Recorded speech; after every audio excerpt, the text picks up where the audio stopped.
Listo, creo que ya estamos. Muy buenas noches a todos.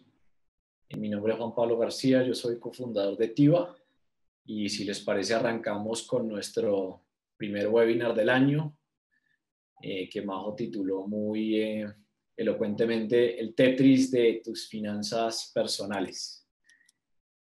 La idea es darles algunas herramientas para que puedan empezar a ordenar o seguir ordenando sus finanzas personales en 2021, aprovechando que estamos apenas empezando el año.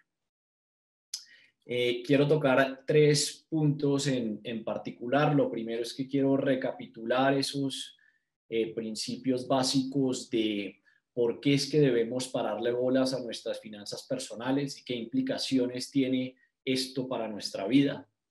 Esto es una recapitulación muy cortica de esos conceptos básicos o de algunos de los conceptos básicos que revisamos el año pasado en webinars y en distintos capítulos de finanzas para no financieros y que a la vez nos sirve de preámbulo para la siguiente sección. Después en la sección que estamos titulando Todo empieza por la casa, voy a darles algunas recomendaciones de cómo empezar el año con pie derecho, ordenando nuestras finanzas, para que podamos encontrar el espacio en nuestros presupuestos para todas esas cosas que son verdaderamente importantes para nosotros, en particular esas metas que todos tenemos y que queremos alcanzar y que queremos utilizar las finanzas como un medio para hacerlo. Y finalmente, en la tercera sección, voy a llevar estas recomendaciones teóricas a la práctica, mostrándoles una herramienta muy sencilla en Excel que nos puede ayudar a hacer ese ejercicio de planeación. Esta herramienta se las compartiremos mañana o en estos días, pero más que la herramienta en sí, lo que quiero es presentarles un framework que les ayude a ustedes a poder hacer ese proceso de fijar metas, ordenar las finanzas, fijarse objetivos para las finanzas y poder darle seguimiento a lo largo del año para mantenernos alineados con esos objetivos. Si van teniendo preguntas a lo largo, por favor, nos las escriben en la sección de preguntas y respuestas y al final vamos a tratar de responderlas todas. Listo. Muchas veces nos han escuchado decir esto, pero las inversiones no son un lujo de pocos, las inversiones son una necesidad que tenemos todos, por 3 razones principalmente. La primera es la inflación es una realidad y tenemos que ganarle a la inflación para que nuestra plata no pierda valor en el tiempo. En la práctica esto significa que como mínimo nuestra plata tiene que rentar el equivalente a la inflación para que nuestra plata no pierda valor. Acuérdense que la inflación es el aumento de los precios de los bienes y servicios, de las cosas que consumimos en nuestra economía. En la medida en que los precios suben y nuestros ahorros o nuestras inversiones no suben a ese mismo ritmo, esos ahorros o esas inversiones pierden poder adquisitivo en el tiempo.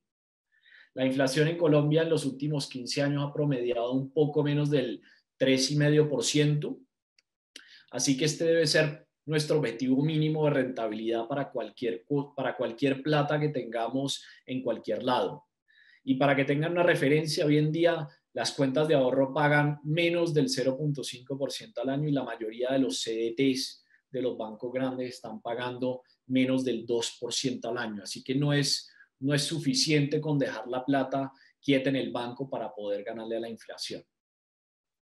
La segunda razón es que la única forma de que nuestra plata trabaje por nosotros y podamos optimizar ese esfuerzo que hace la plata por nosotros es buscando cómo sacarle la mayor rentabilidad posible al riesgo que estamos dispuestos y que podemos asumir. Y aquí es donde es bien importante empezar a manejar estos conceptos básicos de rentabilidad, de riesgo, de diversificación, de distribución de activos, para poder empezar a tomar buenas decisiones con respecto a nuestras inversiones y obviamente buscar ese recurso de la asesoría para asegurarnos de estar invirtiendo bien, de estar invirtiendo de forma consistente con nuestro perfil de riesgo y con nuestros objetivos de inversión. Y la tercera razón es el interés compuesto. El interés compuesto es nuestro mejor aliado, pero el interés compuesto necesita tiempo para trabajar. Acuérdense que el interés compuesto es esa rentabilidad que en el tiempo vamos obteniendo no solamente sobre el capital que metemos, sino también sobre esa misma rentabilidad que vamos acumulando en el tiempo. Ahora vamos a ver un ejemplo concreto de esto cuando les muestre la herramienta práctica de cómo el interés compuesto puede tener un impacto muy grande y muy positivo en nuestras inversiones en la medida en que las dejemos rentar por un periodo relativamente largo. Esto es lo que hace que nuestras inversiones crezcan de forma exponencial y no de forma lineal. A ver, si ustedes me compran esto, no hay razón para o no empezar a invertir este año o para no seguir con los planes de inversión que ya tienen. Pero hoy quiero hablarles de cómo podemos hacer para asegurarnos de tener la plata mes a mes que necesitamos para ganarle a la inflación, para optimizar el rendimiento, para poder lograr que ese interés compuesto trabaje por nosotros. Y les traigo 3 recomendaciones muy sencillas de cómo ordenar nuestras finanzas personales. Van a ver que son cosas muy básicas, son cosas que no requieren de mucho conocimiento financiero, que ni siquiera requiere de un esfuerzo muy grande, pero que pueden hacer una diferencia grande en cómo vamos armando ese Tetris de nuestras finanzas personales.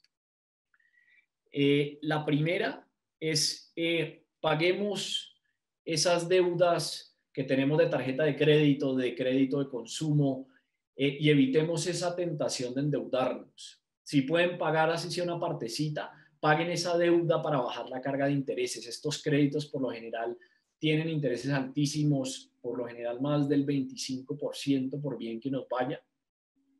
Así que si pueden, paguen esos créditos o empiecen a hacer abonos a capital en la medida que lo puedan hacer. Si no tienen la plata para pagar en este momento esos créditos, armen un plancito de abonos mes a mes a la deuda, de tal forma que vayan poco a poco reduciendo esa carga de intereses. Si no, se nos va a ir la vida pagando los intereses de nuestros créditos y trabajando para pagar esos intereses. Y más estructuralmente hay que cambiar el paradigma de yo consumo y después pago, por el paradigma de yo invierto y después consumo. Les quiero mostrar un ejemplo de la diferencia que puede tener este cambio de paradigma en la financiación de un viaje hipotético de 5 millones de pesos. Y aquí tenemos 2 personas. La persona A, en este ejemplo, que pagó el viaje con su tarjeta de crédito a una tasa del 28% a 36 cuotas. Entre capital e intereses, en el transcurso de los 36 meses, esta persona terminó pagando 7.5 millones de pesos, o sea, 1.5 veces el costo del viaje. Mientras que la persona B, que se fijó una meta aportando 200,000 pesos al mes a un portafolio conservador de FIX, que le rindió más o menos el 6% al año, 100% renta fija, una estrategia muy conservadora. A los 23 meses, esta persona hizo su viaje, que le terminó costando 4.7 millones, pues la rentabilidad le ayudó con el pedacito restante. O sea que el mismo viaje le costó un 40% menos a la persona B versus la persona A. Y esto es para decirles que un poquito de planeación y de organización a la hora de cómo planeamos esas metas y la consecución de esas metas pueden tener un impacto grande en nuestras finanzas. La segunda recomendación es hagan un presupuesto en el que prioricen sus metas y tengan en cuenta en ese presupuesto, en primer lugar, sus metas, pero también los ingresos, sus gastos, y utilicen ese presupuesto como su herramienta guía para la gestión de sus finanzas. Ahora les voy a mostrar en la herramienta un ejemplo práctico de cómo podemos hacer este ejercicio de forma bien sencilla. Pero siempre empecemos por identificar nuestras metas e identificar cuánto necesitamos mes a mes para llegar a esas metas en el tiempo que pretendemos. Después, presupuestemos esos ingresos que vamos a tener en el año para saber con cuánta plata contamos. Después, nuestros gastos, tanto los fijos, que son esos gastos con los que no tenemos tanta flexibilidad para hacer recortes en el corto plazo. Por ejemplo, el arriendo, pues yo estoy contractualmente obligado a pagar el arriendo por lo que dure el contrato mes a mes, una plata fija. Los costos variables, que son los que sí podemos gestionar en el corto plazo y ajustar en el camino en la medida en que veamos que no estamos cumpliendo con ese presupuesto. Por ejemplo, los gastos de salidas o de entretenimiento. Y otra categoría que normalmente ignoramos, pero que puede llegar a ser importante y son lo que llaman coloquialmente los gastos hormiga. Esos gastos chiquiticos, pero que van sumando mes a mes y que pueden no ser tan necesarios. Por ejemplo, la plataforma de streaming que me gustó el año pasado, la tengo en débito automático en mi tarjeta de crédito y ya no la uso, pero la sigo pagando. El resultado de este ejercicio, como lo verán ahora, es poder planear el año, en el año cuánta plata de la que me entra voy a destinar a la inversión, cuánta plata voy a destinar a mis gastos y cuál va a ser ese colchón que voy a tener para poder solventar cualquier necesidad que se pueda presentar durante el año. Y esa es la herramienta que nos puede ayudar a mantenernos en ese camino del orden. Y la tercera recomendación, que me la han escuchado varias veces y creo que es la más importante, es disciplina, disciplina y disciplina. El presupuesto sirve siempre y cuando no lo dejemos atrás, no lo dejemos en el olvido después de crearlo. Hay que darle seguimiento y verdaderamente utilizarlo como herramienta de gestión para ver qué acciones tenemos que tomar a lo largo del año para alinear los resultados a esos objetivos. Otro punto importante dentro de este tema de la disciplina es el de pay yourself first o de páguense ustedes primero. Y esto puede parecer una bobada, pero el priorizar las inversiones que hacemos en nuestras metas, como el primer movimiento de plata que hago cada vez que me pagan, es una buena práctica para evitar la tentación de gastarnos esa plata. Y existen herramientas como el débito automático que se puede programar para un día específico del mes, que nos ayudan a poner esto en práctica sin siquiera tener que ser conscientes de esto mes a mes. Y finalmente, otro punto muy importante, tenemos que mantenernos invertidos en el tiempo. ¿Y qué significa esto? Hay muchas veces cuando vemos que los mercados están presentando volatilidad o creemos que necesitamos la plata para algo, tenemos esa tentación de desinvertir, e incluso si volvemos a invertir después. Y yo sé que a veces la volatilidad puede dar miedo, pero debemos mantenernos firmes con nuestros planes de inversión si queremos llegar a los resultados que esperamos. Y a la derecha tengo el ejemplo de una persona que invirtió 10 millones de pesos durante 15 años, entre el 2005 y el 2019. La persona que se mantuvo invertida durante el periodo total de 15 años terminó triplicando su plata, o sea, terminó con más de 30 millones, casi 31 millones de pesos. La persona que no se mantuvo invertida todo el tiempo y en ese proceso de invertir y desinvertir se perdió los 10 mejores días del mercado en ese periodo de 15 años, terminó con un saldo 50% menor al de la persona que se mantuvo invertida todo el tiempo. La que se perdió los 20 mejores días del mercado durante ese periodo de 15 años terminó con un saldo 67% menor. Y ya pueden ver el impacto de perderse cada vez más días para los otros escenarios que ven en la parte de abajo del gráfico. Y esto es para decirles que, dado que es virtualmente imposible predecir cuáles son los días buenos y los días malos del mercado, el mantenerse invertido a través de los ciclos económicos, de los ciclos del mercado, es parte fundamental de esa disciplina que tenemos que tener para poder alcanzar los resultados que esperamos de nuestra inversión. Ahora, llevemos estos conceptos teóricos a la práctica. Y les voy a compartir una herramienta que hemos construido para principalmente o para precisamente darles un ejemplo de cómo pueden llevar a cabo ustedes mismos este proceso de planeación financiera para este año y para todos los años a futuro. Y como les comentaba ahorita, lo más importante es empezar con cuáles son mis metas. Esta primera pestaña hace precisamente eso. En este ejemplo hipotético, esta persona tiene dos metas. La primera es su pensión, su retiro, y para esto va a utilizar el Fondo de Pensiones Voluntarias para aprovechar los beneficios tributarios que ofrece este producto. El portafolio que yo estoy escogiendo aquí o que esta persona está escogiendo aquí es el portafolio que le sugiere el app o el asesor con el que esté trabajando según su perfil de riesgo y el horizonte de tiempo. El valor inicial de la inversión de esta persona en 2021, en enero de 2021, son 20 millones, asumiendo que esta persona ha logrado acumular esa plata a través de los aportes que ha hecho a su pensión voluntaria en los años que viene trabajando. Estoy asumiendo una contribución mensual a la pensión voluntaria de 1 millón. La rentabilidad es la que corresponde a ese portafolio, que es un portafolio de acciones de largo plazo, dado el horizonte de tiempo que tiene esta inversión, que es para la pensión por naturaleza largo. Un portafolio que históricamente ha rendido más o menos el 10% al año, o sea, el 0.8% al mes.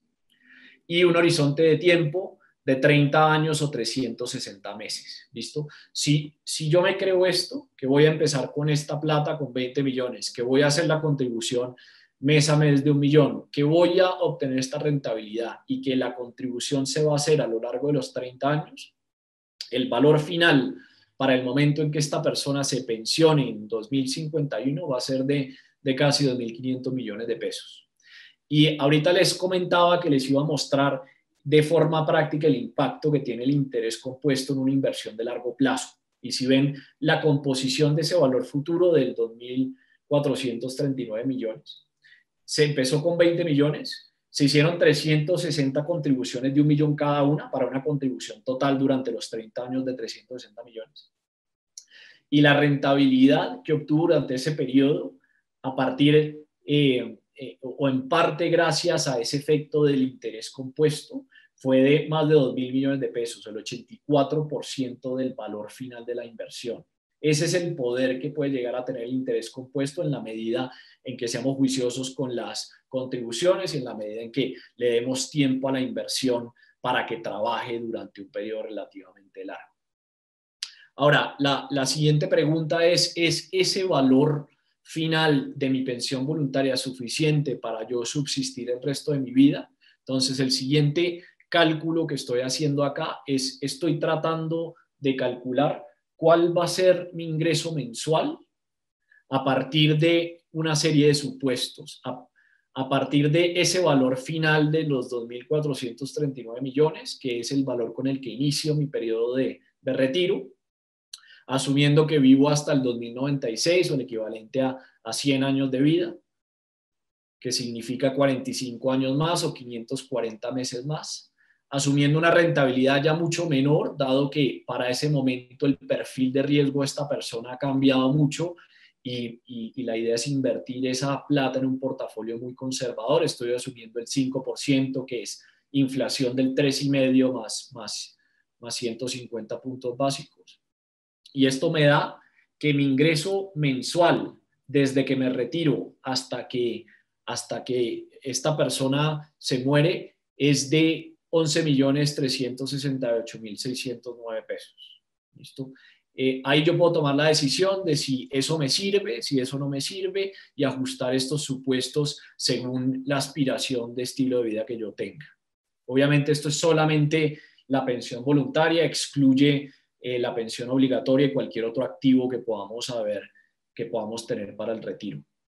Y otro punto importante es ese 11.368.000 está en pesos del 2051. Y ustedes saben que la inflación lo que hace en el tiempo es precisamente ir reduciendo ese poder adquisitivo que tiene la plata en el tiempo. Entonces, lo que estoy haciendo en este último análisis de acá es asumiendo una inflación anual del 3,5, como les decía, consistente con la historia, asumiendo un periodo de 25 años desde hoy hasta que me retiro. Estoy calculando cuál sería el valor de esos 11.368.000 a pesos del 2021, para yo tener una idea de si ese es un monto, digamos, que me sirve para mis aspiraciones de pensión. Este es un ejemplo de cómo fijar una meta muy a largo plazo utilizando una herramienta súper sencilla. Y tengo otra meta aquí, que es una meta a corto plazo, que en este caso es una moto que me quiero comprar dentro de 24 meses. Este es el portafolio que me sugiere mi asesor o la aplicación para un periodo de tiempo relativamente corto. Es un portafolio de renta fija que rinde aproximadamente el 6% al año o el 0.5% al mes. Voy a empezar con 0 pesos, la moto vale 10 millones, quiero llegar en 24 meses, con esa rentabilidad yo tendría que aportar 393.589 pesos a mi plan de inversión para esta meta cada mes. Entonces, ya teniendo claro cuáles son las metas, ya puedo pasar a la siguiente fase de la planeación, que es mi planeación del presupuesto. Entonces, voy a hacer zoom in solamente para mostrarles los componentes de esa planeación, y ahorita les muestro con más detalle qué implica cada uno. Pero básicamente esta planeación tiene 4 componentes. Tiene el componente de los ingresos, de las inversiones que ya identificamos, de los gastos fijos y de los gastos variables. Y al final esto termina en un flujo de caja mensual, que es el resultado final mes a mes de mi presupuesto. Y abajo tengo un resumen para ver, pero lo miramos ahorita, para ver cómo se componen cada uno de estos rubros y la participación sobre el total de los ingresos. Entonces, en la partecita de ingresos, espero ahí lo puedan ver un poquito mejor. Tengo el salario, tengo las primas, tengo intereses en caso de que alguien tenga algún préstamo a favor, otros por si alguien tiene alguna otra fuente de ingreso recurrente. Y la idea es mapear esto para entender con cuánta plata contamos para todo lo que queremos hacer mes a mes.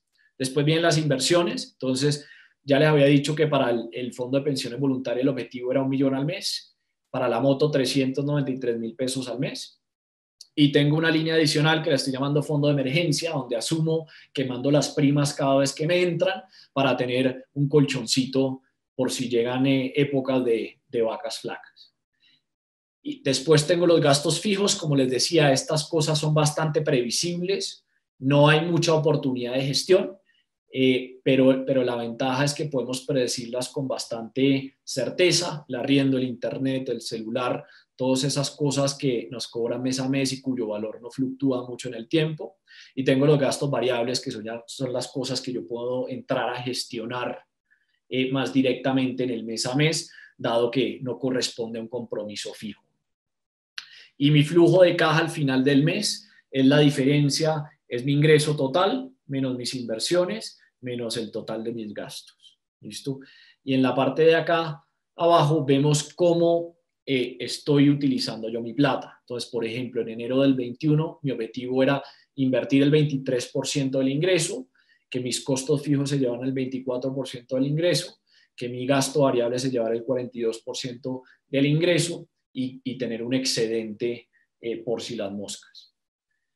Una vez, y este digamos es simplemente la forma gráfica de mostrar esos porcentajes. Si vemos esto, el promedio de inversión durante el año, teniendo en cuenta las primas, está más o menos en el 25%. Hay muchas teorías de cuál es la forma mágica, de cuánto tengo, de qué porcentaje de mis ingresos tengo que invertir yo para ser exitoso o alcanzar los resultados. Yo creo que no hay una fórmula mágica. Todo parte de cuáles son esas metas que uno tiene, y en función a las necesidades de contribuciones de esas metas deberíamos hacer este cálculo y obviamente ir ajustando nuestro presupuesto para darle cabida a esas metas que son las cosas verdaderamente importantes para nosotros. Una vez hacemos esa primera planeación, vamos a esta tercera pestaña que estoy llamando ejecución, y aquí lo que estoy haciendo es, en esta primera columna estoy trayendo mes a mes cuál es ese presupuesto que yo armé en mi ejercicio de planeación. Y tengo una segunda columna para cada mes, a donde la idea es que yo empiece a llevar un registro de cada uno de estos rubros. Entonces, estoy utilizando enero como un ejemplo y llené estos números acá de enero. Entonces, en enero me entró la plata que creí me iba a entrar, que eran los 6 millones. Hice las inversiones que me propuse hacer. Los gastos fijos fueron los que predije iba a tener. Y los gastos variables, en los gastos variables me gasté 300.000 pesos menos de lo que tenía pronosticado. Eso me da un flujo de caja neto para el mes de 971.000, que es 300.000 pesos por encima de lo que tenía presupuestado tener al final del mes, y aquí se van acumulando los resultados. Igualmente acá está el mismo resumen que me va a permitir entender qué porcentaje de mis ingresos le dediqué a cada uno de los rubros. Y la última partecita de este ejercicio de planeación o de organización de nuestras finanzas es el balance. ¿Qué es el balance? El balance es una foto de qué es lo que yo tengo y qué es lo que yo debo, o sea, qué deudas tengo yo en un momento dado del tiempo. Entonces, lo que yo estoy haciendo aquí es trayendo a fin de cada uno de los meses cuál es ese balance de los activos, de las cosas que yo tengo, y cuál es ese balance de los pasivos, las cosas que yo debo. Entonces, dentro de los activos, yo tengo activos corrientes o activos líquidos. Activos corrientes o líquidos, como su nombre lo indica, son activos que son fácil de convertir en efectivo en un periodo relativamente corto, de menos de un año. Entonces, por ejemplo, tengo las cuentas de banco, tengo las cuentas de inversión en fondos de inversión colectiva, que son vehículos que puedo retirar en cualquier momento, que son líquidos por naturaleza. Tengo dentro de activos los activos fijos, son activos que no son fácilmente convertibles en efectivo, por lo general activos que no son fácilmente convertibles en efectivo por un periodo menor a un año. Aquí tengo, por ejemplo, no sé si tengo un apartamento, si tengo un CDT a 2 años, un CDT a 3 años, mis pensiones voluntarias, que son un vehículo de inversión para el largo plazo. Y aquí tengo el total de los activos, que es la sumatoria de los corrientes y los fijos. Y tengo los pasivos, que es la plata que yo debo, y estos también se dividen en corrientes y en fijos o pasivos de largo plazo. Los corrientes son deudas cuyo vencimiento, que tengan vencimiento en un periodo menor a un año. Y aquí puedo, no sé, una tarjeta de crédito que yo utilice para pagar y pague en el mes, alguna deuda, por ejemplo, alguna deuda que yo tenga con mi papá de menos de un año. Y así como hay pasivos corrientes, hay pasivos de largo plazo. Esto puede ser préstamos bancarios con vencimientos de más de un año, por ejemplo, la deuda que adquirí para poder comprar el apartamento que vieron en la parte de activos fijos, o alguna otra deuda de más de un año que tenga. Y al final del ejercicio, la diferencia entre el total de mis activos y el total de mis pasivos es el patrimonio. O sea, si yo cogiera todos los activos que tengo, los liquidara hoy, o sea, los convirtiera en efectivo y pagara todas las deudas que tengo, esa es la plata que me quedaría. Es una buena práctica llevar este balance mes a mes de qué es lo que tenemos y cómo está distribuido, para poder tomar buenas decisiones acerca de cómo hacemos o qué hacemos con nuestra plata para optimizar estos rendimientos y para mantener esa ecuación de patrimonio lo más positiva y lo más alta posible en el tiempo. Listo, esto es por el lado de la herramienta. Como les decía ahorita, esto se lo vamos a compartir, pero la herramienta en sí no tiene nada en especial. Creo que lo verdaderamente valioso de este ejercicio es tener este framework para sentarse, para hacer este proceso, y la realidad es que hacer este proceso puede tener un impacto grande en cómo manejemos nuestras finanzas durante este año. Y espero que le den la oportunidad a este método, que creo puede ser una buena forma de empezar el año y de ordenar nuestras finanzas personales. Muchas gracias de nuevo a todos por acompañarnos, espero lo hayan disfrutado, y un saludo grande de parte del equipo de TIVA. Hasta luego y mil gracias.